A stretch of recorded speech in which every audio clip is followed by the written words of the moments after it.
அபார கருணாமூர்த்திம் ஞானதம் சாந்தரூபிணிம் ஸ்ரீசந்திரசேகரேந்திரகுரும் நமாமி முதான்வகம். ஜெய ஜெயசங்கர ஹர ஹர சங்கர. ஸ்ரீ குருப்யோ நம. மகா பெரிவாரின் மகிமை என்ற இந்த காணொளியின் மூலம் உங்களை காண்பதிலே பெருமகிழ்ச்சி அடைகிறேன். பெரியவா சில விஷயங்களை செய்ய வேண்டாம் அப்படின்னு நமக்கு அறிவுறுத்துவா. ஆனால் நம்ம ஆர்வக்கோளாறில் அதை செஞ்சிருவோம். அதில் ஒன்று, நம்மெல்லாம் கடல் கடந்து போக வேண்டாம், விதேசிகளாக போக வேண்டாம் அப்படிங்கிறதுல அவர் கொஞ்சம் ஸ்ட்ரிக்டாக இருந்தார். அவருமே பாம்பேக்குள்ளெல்லாம் போகலை, ஏன்னா அது கடல் தாண்டி தான் அந்த தீவு இருக்குனால போகலை அப்படிங்கிறத பார்க்குறோம்.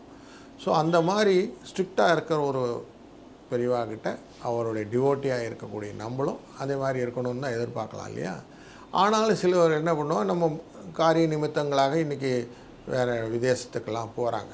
இப்போ அமெரிக்காலாம் போயிட்டோ இல்லை வேறு கண்ட்ரிகளுக்கெல்லாம் போகணும், நம்மளுடைய அனுஷ்டானத்துக்களையும் மெயின்டைன் பண்ணிட்டு இருக்கணும் அப்படிங்கிற ஒரு இன்டென்ஷன் இருக்கும் இல்லையா?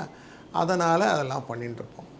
அதில் ஒரு அன்பர் என்ன பண்ணார், ஒரு தடவை சுவாமிகிட்ட, சுவாமி நான் எங்கள் குடும்பத்தோடு நாங்கள் இப்போது அமெரிக்கா போயிட்டோம், ஆனாலும் நாங்கள் இப்போது இந்த தர்ப்பணங்களையும் திவசங்களையும் விடுவதில்லை அப்படின்னு சொன்னார். இது பெருமையாக அவர் சொல்கிறது. சீமையில் போய் நான் இந்த விஷயத்தெல்லாம் ஃபாலோ பண்ணுறேன் அப்படின்னு பெரியவாண்ட சொல்லிக்கணும் அப்படின்னு அந்த அன்பர் சொல்லிவிட்டாங்க.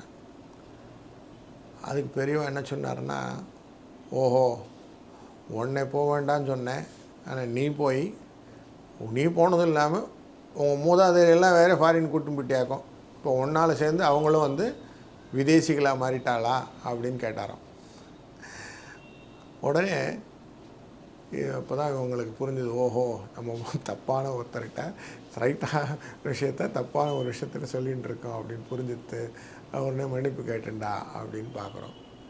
ஆனால் அதே மாதிரி தான் பட்டு உடுத்துதல் என்பதை தடை செய்தார். வேண்டாம், ஏன்னா அது ஒரு பூச்சியை கொன்று அதிலிருந்து வரக்கூடிய நூலை எடுத்து பட்டு தறி செய்வது அப்படிங்கிறது வேண்டாம் அப்படின்னு சொன்னார்.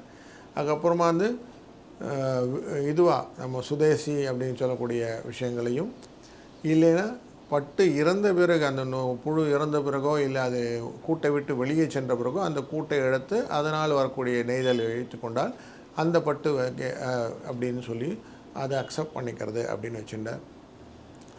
இது ஒரு விஷயம். அதே மாதிரி வரதட்சணை வாங்கும்போது வரதட்சணை வாங்கின அந்த தம்பதியர்கள்கிட்ட அந்த பத்திரிகையிலே தன்னுடைய ஆசீர்வாதத்துடன் என்ற வார்த்தை வர வேண்டாம் என்பதும் அவருடைய கட்டளையாக இருந்தது. இப்படி பல விஷயங்களை அவர் நாசூக்காக ஜனங்கிட்ட அதை ரீச் பண்ண வச்சுட்டே இருந்தார் அப்படிங்கிறது தான் அவருடைய மகிமை. அது கரெக்டாக அவர் ஸ்ட்ரீம்லைன் பண்ணி வச்சுருந்தார். இதெல்லாம் லௌகீகம் அப்படி இருந்தாலும் இதெல்லாம் நம்ம அவாய்ட் பண்ணி இதெல்லாம் கரெக்டாக இருக்கணும் அப்படின்னு அவர் கரெக்டாக ஒரு லைன் வச்சுருந்தார். அந்த லைனை கரெக்டாக மெயின்டைன் பண்ணதுனால நமக்கு தர்மம் தழைக்கிறதுக்கு வழி செய்து கொண்டிருந்தார் அப்படின்னு பார்க்குறோம். அப்படி பலவிதமான எளிய முறைகளில் நமக்கு வழிகாட்டியாக இருந்த நடமாடும் தெய்வம் காஞ்சிமுனி. அவரை என்றும் மனதில் வைத்து அவர் வழி நடப்போம். வாழ்க வளத்துடன். ஜெய ஜெயசங்கர ஹர ஹர சங்கர.